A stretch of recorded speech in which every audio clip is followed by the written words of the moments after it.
नमस्कार साथियों, स्वागत है एक बार फिर से आपके अपने चैनल आईक्यूपुर एकेडमी में। तो आज हम चर्चा करने वाले हैं, बात करने वाले हैं बायोलॉजी के बारे में। साथ ही एनसीईआरटी के फैक्टों को भी देखते हुए चलेंगे जो परीक्षा की दृष्टि से काफ़ी महत्वपूर्ण हो जाते हैं। यहाँ से 3 से 4 क्वेश्चन देखने को मिलने वाले हैं आने वाले परीक्षा एनटीपीसी और ग्रुप डी में। ये यहाँ से काफ़ी हेल्पफुल होने वाले हैं। ठीक है, चलिए बात करते हैं आगे। हम तो बात करेंगे जीव विज्ञान के बारे में। बायोलॉजी जो है हमारा पहला पॉइंट हो जाता है। यहाँ से देखेंगे कि पहला पॉइंट हो जाता है हमारा, यह ग्रीक भाषा का शब्द है। यह ग्रीक भाषा का शब्द है। जो बायोलॉजी है ये आपका ग्रीक भाषा का शब्द है, आप ध्यान देंगे। ठीक है, दूसरा पॉइंट हो जाता है हमारा कि जीव विज्ञान के जनक आपके अरस्तु हैं। आप सभी को पता होगा कि जीव विज्ञान के जो फादर हैं, जीव विज्ञान के जो जनक हैं, वो अरस्तु को माना जाता है। ठीक है, अगला पॉइंट हो जाता है हमारा, अगला पॉइंट है कि जीव विज्ञान शब्द का, अब यहां पर आती है जीव विज्ञान शब्द का। ठीक है, बायोलॉजी नहीं, देखिए बायोलॉजी अलग हो जाता है, जीव विज्ञान हिंदी नेम हो जाता है। तो जीव विज्ञान शब्द का प्रयोग सर्वप्रथम सन 1802 ईस्वी में ट्रेवी रेनस, देखिए यहाँ पर है ट्रेवी रेंस है तो यहाँ पे ट्रेवी रेनस है। ठीक है, रेंस लग गया है, यहाँ पर टाइपिंग में मिस्टेक हो गई है। तो ट्रेवी रेनस तथा लेमार्क ने किया था। ठीक है, जीव विज्ञान शब्द का सर्वप्रथम जो है प्रयोग आपका 1802 ईस्वी में होता है। किनके द्वारा होता है? तो ट्रेवी रेनस और लेमार्क के द्वारा किया जाता है। आप ये बात ध्यान रखेंगे। आगे बढ़ेंगे, इसके पश्चात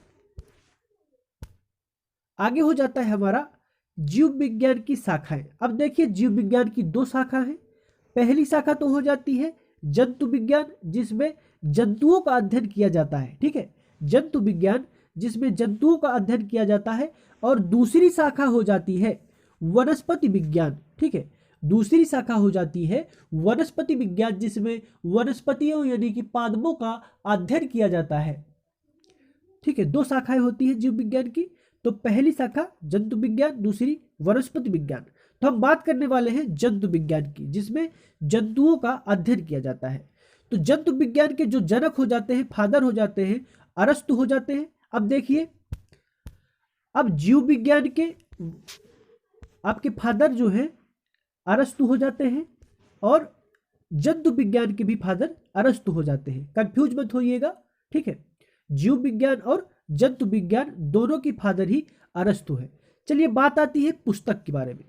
तो जंतु विज्ञान से संबंधित एक पुस्तक है जिसका नाम है हिस्टोरिक एनीमिया। ठीक है, हिस्टोरिक एनीमिया जो पुस्तक है वो जंतु विज्ञान से संबंधित है, जिसमें 500 से 1000 जंतुओं का अध्ययन किया गया है। ठीक है, इस पुस्तक में जो विवरण दिया गया है उसमें दिया गया है 500 से 1000 जंतुओं का अध्ययन किया गया है इस पुस्तक में। ठीक है, आप ध्यान देंगे। चलिए बढ़ते हैं आगे। आगे हो जाता है हमारा, अब दूसरी शाखा के बारे में बात करेंगे, वनस्पति विज्ञान। इसमें पादपों का अध्ययन किया जाता है। ठीक है, इसमें जो है पादपों का अध्ययन किया जाता है। अब बात आती है इसके फादर के बारे में, यानी कि जनक के बारे में। तो इनके फादर वनस्पति विज्ञान के जो जनक हो जाते हैं वो थियोफेस्टस हो जाते हैं। ठीक है, अब देखिए आपके जंतु विज्ञान के जनक हो जाते हैं अरस्तु, जीव विज्ञान के जनक हो जाते हैं आपके अरस्तु जी, और यहाँ पर वनस्पति विज्ञान के जनक हो जाते हैं थियोफेस्टस। ठीक है, अब ध्यान देंगे। अब वनस्पति विज्ञान से एक संबंधित पुस्तक है जिसका नाम है हिस्टोरिका प्लांटेरम। ठीक है, हिस्टोरिका पादपों का अध्ययन किया गया है इस पुस्तक में जो विवरण दिया गया है। ठीक है, चलिए बढ़ते हैं आगे। अब आगे बात करेंगे कि कोशिका के प्रकार। कई बार पूछा जाता है कोशिका कितने प्रकार की होती है? तो कोशिका आपकी 2 प्रकार की होती है। पहला प्रकार हो जाता है आपका प्रोकैरियोटिक कोशिका और दूसरा हो जाता है यूकैरियोटिक कोशिका। ठीक है, अब कई बार क्वेश्चन देखने को मिला होगा आपको एग्जाम में या कहीं पर भी, कोशिका कितने प्रकार की होती है? तो 2 प्रकार की होती है, आपका प्रोकैरियोटिक कोशिका, यूकैरियोटिक कोशिका। ठीक है,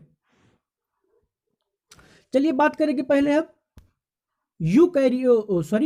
प्रोकैरियोटिक कोशिका के बारे में। ठीक है, तो इसमें जो पहला हमारा तथ्य हो जाता है वो पहला तथ्य हो जाता है हमारा कि ये आद्य यानी कि प्राचीन होते हैं। जो प्रोकैरियोटिक कोशिका होती है, ठीक है, तो ये आद्य मतलब प्राचीन, आद्य का जो मतलब होता है वो है प्राचीन, प्राचीन होते हैं, मतलब सबसे पहले जो है कोशिका बनी का जो निर्माण हुआ था वो प्रोकैरियोटिक कोशिका का निर्माण हुआ था। ठीक है, अब दूसरा पॉइंट हो जाता है हमारा कि इसमें केंद्रक नहीं पाया जाता है। ठीक, कई बार क्वेश्चन देखने को मिला है कि कुछ ऑप्शन दिए होते हैं कि किनमें किस कोशिका में केंद्रक नहीं पाया जाता है। ठीक है, तो प्रोकैरियोटिक कोशिका में केंद्रक नहीं पाया जाता है। आप ध्यान देंगे इनमें केंद्रक नहीं पाया जाता है। तो अगला पॉइंट हो जाता है हमारा कि इसमें कोशिका, इसके कोशिकाओं में हिस्टोन प्रोटीन का अभाव मतलब नहीं पाया जाता है। ठीक है, इसके कोशिकाओं में हिस्टोन नामक जो प्रोटीन होती है वो उपस्थित नहीं होती है, उसका अभाव होता है। ठीक है, अब इसके एग्जाम्पल देखेंगे। अब प्रोकैरियोटिक कोशिका जो होती है वो आपके किस किन में पाई जाती है, आपके जीवाणु में पाई जाती है। ठीक है, विषाणुओं में पाई जाती है और नीले हरे शैलवालों में पाई जाती है। ठीक है, जो इनकी कोशिका होती है वो आपकी प्रोकैरियोटिक कोशिका होती है। ठीक है, जो जीवाणु, विषाणु और नीले हरे शैवालों की कोशिकाएं होती है वो आपकी प्रोकैरियोटिक प्रकार की कोशिका होती है। आप ध्यान देंगे। ठीक है, चलिए आगे बढ़ेंगे। अब बात करेंगे दूसरी कोशिका के बारे में, यूकैरियोटिक कोशिका। अब देखिए पहले जब शुरुआत हुई थी है तो जीवाणु पहले आते हैं, सबसे पहले आपको पता होगा जीवाणु आते हैं पृथ्वी पर, इसके बाद उनका जो थोड़ा सा विकास होता है, इसके बाद यूकैरियोटिक प्रकार की कोशिका का विकास होता है। ठीक है, तो अब इसके जो पहला पॉइंट हो जाता है इसमें जो है केंद्रक कला पाए जाते हैं। ठीक है, पहला जो है यूकैरियोटिक कोशिका में केंद्रक कला पाई जाती है, उसमें केंद्रक जो है प्रोकैरियोटिक कोशिका में केंद्रक नहीं पाया जाता है, बल्कि इसमें जो है केंद्रक कला और केंद्रक दोनों पाए जाते हैं यूकैरियोटिक कोशिका में। अब देखिए इसके गुणसूत्रों में हिस्टोन प्रोटीन पाई जाती है। अब देखिए प्रोकैरियोटिक कोशिका में हिस्टोन प्रोटीन नहीं पाई जाती है, लेकिन इसमें हिस्टोन प्रोटीन पाई जाती है। इसके जो एग्जाम्पल आते हैं जो यूकैरियोटिक कोशिका से बने होते हैं उनमें आते हैं आपके शैवाल जो नीले हरे शैवालों को छोड़कर। ठीक है, नीले हरे शैवालों को छोड़कर सारे शैवाल आते हैं आपके यूकैरियोटिक कोशिका में।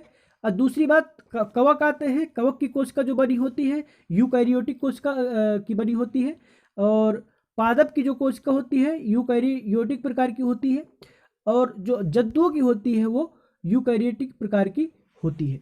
चलिए हमारा एक नोट हो जाता है, यहाँ पर देखेंगे कि नीले हरे शैवालों को शैवाल और जीवाणु के बीच की कड़ी कहते हैं। जी बिल्कुल सही बात है, कई बार क्वेश्चन देखने को मिला है। देखिए नीले हरे जो शैवाल होते हैं इसमें शैवाल के लक्षण और जीवाणुओं के भी लक्षण, दोनों प्रकार के लक्षण पाए जाते हैं नीले हरे शैवालों में। ठीक है, आप ध्यान देंगे जो नीले हरे शैवाल होते हैं इनमें आपके शैवाल के लक्षण भी पाए जाते हैं और जीवाणुओं के भी लक्षण पाए जाते हैं, इसलिए इसे शैवाल और जीवाणु को बीच की कड़ी कहा जाता है नीले हरे शैवालों को। आप ध्यान देंगे।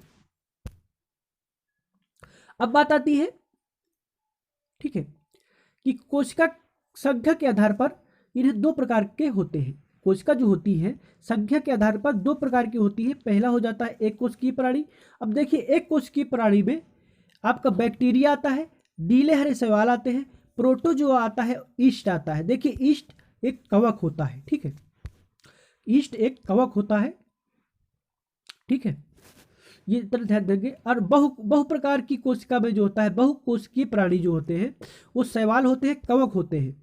ठीक है, ईस्ट को छोड़कर, ईस्ट भी एक कवक ही है। ठीक है, ईस्ट को छोड़कर सारे कवक जो है बहुकोशिकीय होते हैं, पादप होते हैं आपका बहुकोशिकीय होते हैं, जंतु होते हैं वो भी बहुकोशिकीय होते हैं। ठीक है, इसमें सिर्फ एक कोशिकीय होता है आपका ईस्ट जो कवक होता है। ठीक है, और बाकी सारे कवक बहुकोशिकीय होते हैं। चलिए यहाँ से हमारी जो क्लास होती है वो हो जाती है समाप्त। तो आप लोगों को हमारा वीडियो, हमारा कंटेंट अच्छा लगा हो तो चैनल को सब्सक्राइब करें, साथ ही बेल आइकन को दबाएं ताकि हम जो भी वीडियो डालें आप तक पहुंच जाए, आप तक नोटिफिकेशन पहुंच जाए, साथ ही अपने दोस्तों का तक शेयर करें। चलिए धन्यवाद, मिलते हैं एक नए वीडियो के साथ, नए कंटेंट के साथ।